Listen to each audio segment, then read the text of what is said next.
Oi, pessoal. Então, nós vamos começar hoje algo que eu prometi para os alunos de teologia na graduação EAD da Universidade Metodista de São Paulo, que era uma investigação, uma explicação sobre as obras de Agostinho de Hipona. E os católicos chamam de Santo Agostinho, né? Então, nós temos aqui o início disso. E eu vou usar esse site agostinos.it, né, que é um site italiano, para ver as obras completas de Santo Agostinho, tá bom? Ou de Agostinho de Hipona.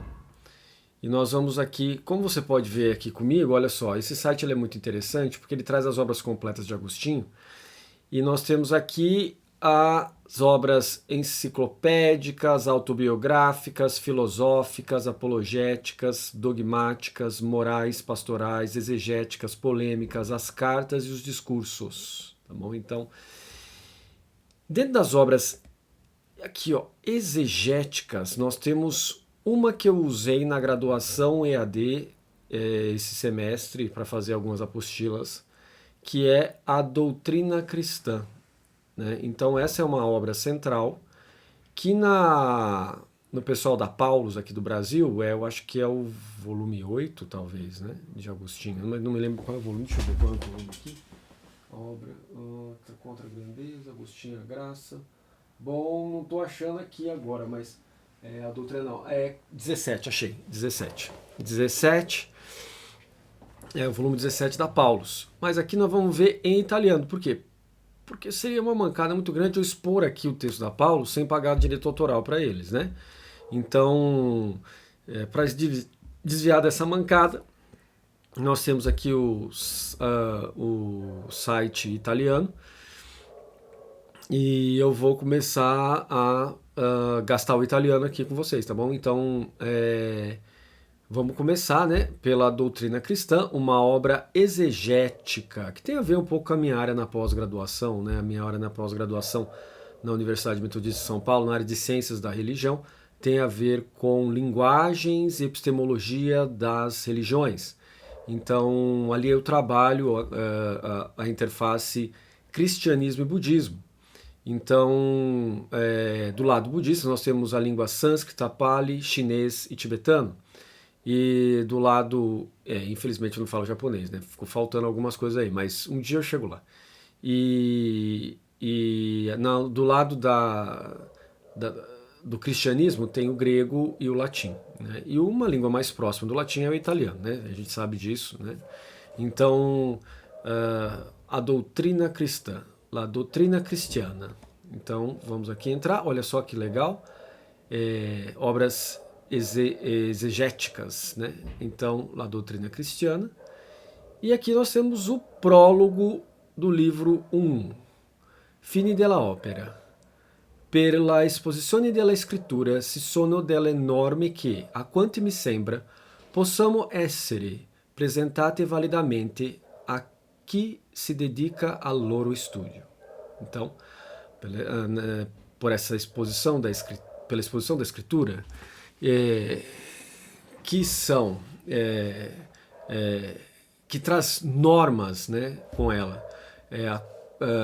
A quanto me sembra, que me parece, possono essere presentate validamente, podem ser apresentadas validamente a quem se dedica a este estudo. Com esse, lo studioso potrà ricavare profitto non solo dalla lettura di quel che scoperso altre nei passi oscuri della sacra lettere, ma ele stesso potrà diventarne interprete per altri ancora. Espero que minha mãe não veja eu lendo isso, porque não tá muito bom o italiano, entendeu? Tá meio truncado assim, né? Mas vamos lá.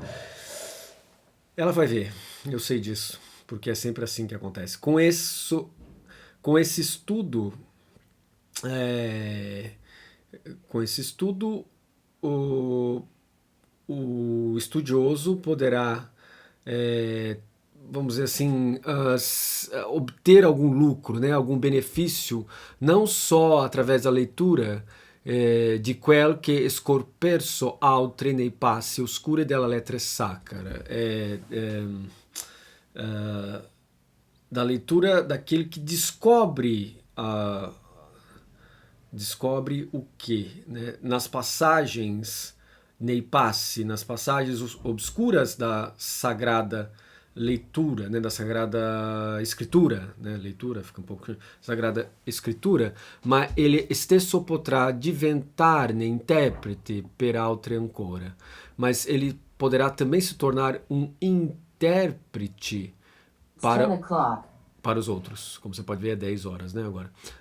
Para os outros agora, né? Agora, de outro modo, né? Mi sono pertanto deciso a comporre questa trattazione per coloro che vogliono e sono in grado di apprendere tali norme.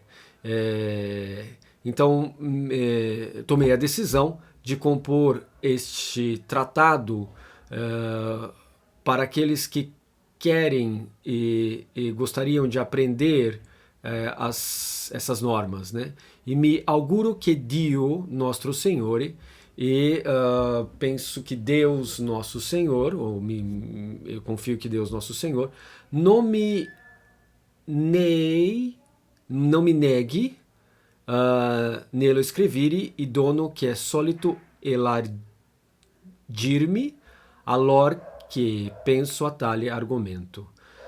Então, eu confio que Deus, nosso Senhor, não me nega escrever os dons, não me nega escrever esses dons que costuma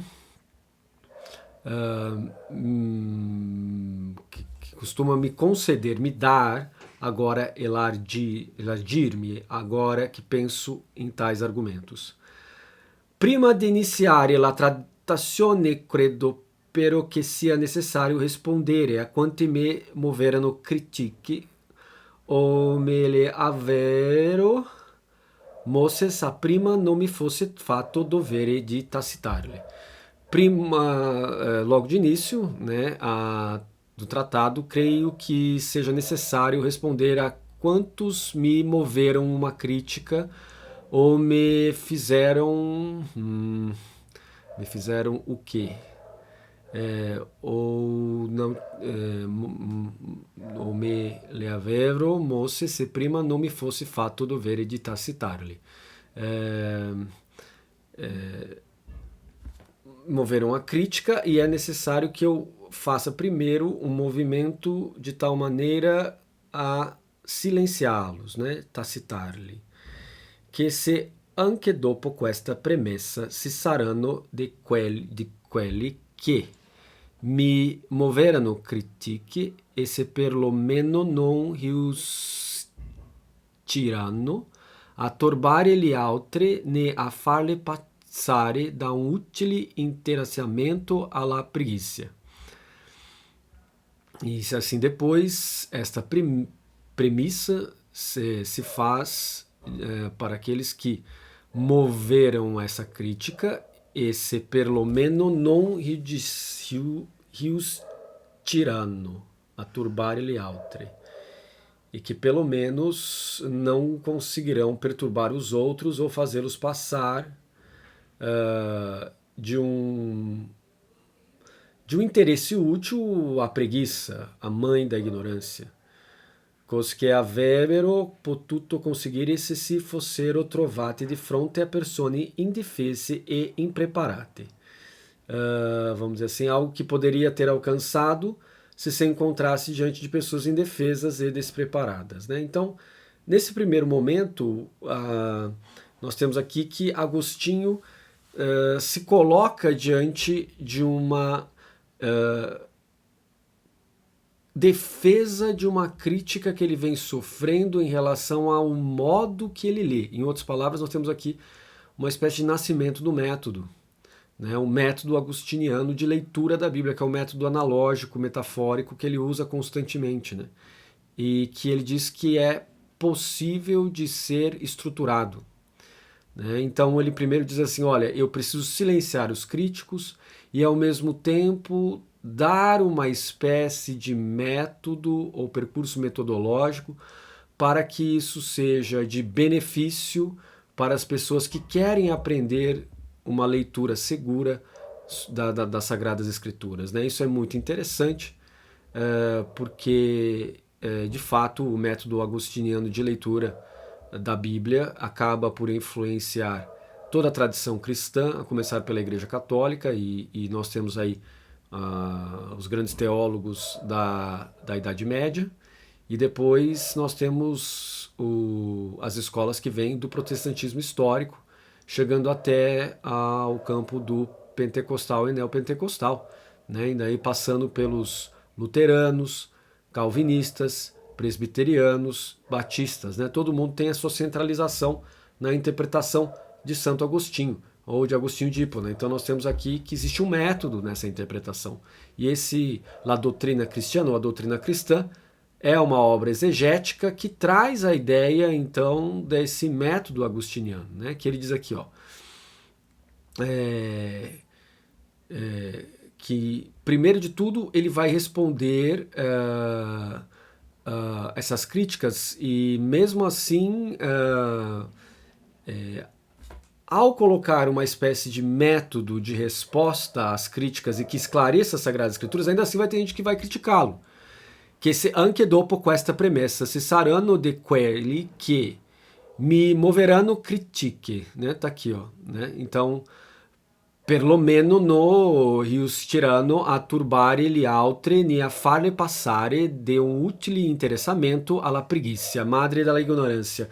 Então, quer dizer, ele começa a dizer o seguinte, olha, que com isso, pelo menos, ele evita que ocorra vamos dizer assim, um direcionamento para a preguiça, né? Um abandono daquilo que é útil ou um interesse útil para a preguiça. E ele diz que a preguiça é sempre a mãe da ignorância. Nós temos aqui uma noção que é cara a Agostinho, que é o esforço, né? E que isso vai se repetir ao longo do tempo, principalmente na sociologia analisada por Max Weber. Você vai acabar encontrando a ideia do espírito do capitalismo e a ética protestante com a ideia de esforço constante e autorregulação do comportamento, que é a sesse cristã, e que traz essa ideia, né, de abandono da preguiça, de trabalho, de construção daquilo que é útil e assim por diante, que é um dos pilares da meritocracia do sistema capitalista, né? Então, cosa che avrebbero potuto conseguire se fossero trovate di fronte a persone indefese e impreparate. O que quer dizer isso? Ele está dizendo o seguinte, olha, que seria possível levar para a preguiça, que é a mãe da ignorância, pelo abandonamento do interesse daquilo que é útil para aqueles que são pessoas indefesas e despreparadas, né? Então, faz parte do pensamento aqui de Agostinho preparar as pessoas para que elas se tornem pessoas que são capazes de se defender em relação a esse modo de pensar que leva para a preguiça, que é a mãe da ignorância. E o que seria isso no modo de ver de Agostinho? Seria, por exemplo, uma interpretação muito rasa das Escrituras, ou mesmo a dificuldade de ler as Sagradas Escrituras de uma maneira dentro do sistema de Agostinho, que seria o método analógico que ele usa, né? Então ele diz assim, olha, e qual é o método analógico? Para que esse método analógico? Ele faz uma interpretação na esteira cristã, ou no fluxo interrelacional cristão, que seria a ideia de Cristo no centro de toda a significação bíblica. Então ele pega Jesus nos evangelhos, e pega Paulo, e Pedro, aliás, né, Judas, Tiago, João, ele pega todos eles ali e faz uma interpretação analógica em relação ao Antigo Testamento. Ele vai reinterpretar todo o Antigo Testamento a partir de Jesus, né? E aí ele tem, claro, o modo de pensar Agostinho, que tem 3 fases, né? Como todo mundo sabe isso, o Agostinho maniqueu, o Agostinho do livre-arbítrio e o Agostinho da predestinação, né? Então nós temos aí 3. E o Agostinho maniqueu, ele é abandonado por todo mundo, né? Mas ele é muito assim próximo da interpretação budista da coisa, né? O maniqueu é mais assim próximo do modo de pensar entre virtude e não virtude, e um choque entre os dois, que é assim, vamos dizer assim, em termos de moral budista é mais próxima de algumas escolas budistas, não de todas. O Agostinho do livre-arbítrio tá para dentro do catolicismo, tanto o ortodoxo quanto o romano. E o Agostinho fase 3, que é o Agostinho da predestinação, é o Agostinho mais próximo aí dos calvinistas presbiterianos, né? E que tem seu impacto no pentecostal e neopentecostalismo, né? Então, certo? Então, nós começamos o nosso percurso e obrigado pela sua paciência com o meu italiano. Logo, logo eu melhoro esse italiano aqui, porque falta prática, né? Afinal de contas, não ficar falando muito de italiano, só ler, né? Fica parecendo com o meu tibetano também. Eu só leio, não falo, e aí o que acontece é que fica meio enferrujado, entendeu? Fica, né? Mas parece pessoa que está dirigindo carro, né? E acabou de tirar a carta, daí passa a primeira, passa a segunda, e aí começa aqueles tranquinhos, né? Então, mas daqui a pouco solta, eu pego a manha de novo e aí solta tudo isso aqui e para de dar tranquinho no italiano, tá bom? Então é isso, né? Línguas são assim, né? Tem gente que fica muito apavorado com isso, fala assim, não vou aprender língua nenhuma porque é muito difícil, é complicado, e aí a pessoa tem um alto grau de exigência consigo mesmo, mas quer aprender inglês, por exemplo, mas não tem ninguém para falar inglês, e aí vai ler o texto, se sente mal, trava. Mas não é meu caso, entendeu? Como eu tenho uma certa cara de pau ou cara de aço, eu faço isso aqui, passo vergonha, não tô nem vendo, porque é o único jeito de aprender línguas, né? A gente tem que passar uma certa vergonha, se expor mesmo. E a fluência da língua só acontece diante de rede. Em outras palavras, tem que estar inserido dentro de uma rede que você fique falando constantemente aquela língua, senão eu fico enferrujado. E aí a gente tem dificuldade, mesmo conseguindo ler e entender aquilo que está lá, quando vai falar, a musculatura que nós temos, ela não acompanha. Precisa criar conexões neurais, tá bom? Então, se você tem essa dificuldade com leituras e línguas e etc., saiba que é a coisa mais normal do mundo, não é necessário que você fique travando em relação a isso, nem se preocupando muito, tá bom? Então é isso. Espero que você tenha gostado. Nós continuamos na nossa segunda sessão. Essa foi a primeira sessão introdutória. Muito obrigado.